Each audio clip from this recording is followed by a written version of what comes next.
विश्वनाथ गावंडे, मामलवाडी, तालुका नांदुरा, जिल्हा बुलढाणा. गेलेल्या आम्ही आमच्या या मागण्यासाठी आलेलो आहे की गेलेल्या 6 वर्षापासून आमच्या शेतीवर बंदी आणलेली आहे. म्हणजे खरेद्यासुद्धा बंद केलेल्या आहे. कोणाला शेत पण विकू देत नाही आहे, कोणाला घर पण विकू देत नाही आहे आणि अवॉर्ड पण लावत नाही आहे. गेल्या 6 वर्ष झाले हेच प्रकार चालू आहे. आणि इथं आल्यानंतर ही उळवळूची उत्तरं देतात.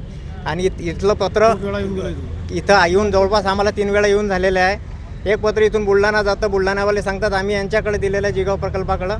जिगाववाल्या ऑफिसमध्ये आल्यानंतर मग आम्ही पूर्तता करून परत तिथं SDOकडे पाठवलेला आहे. परत SDO म्हणतो की आमच्याकडे पूर्तता करून आलेलं नाही आहे अद्यापपर्यंत. ह्या गोष्टी सगळ्या यांचे हे मुजुरीपणा चालू झालेला आहे.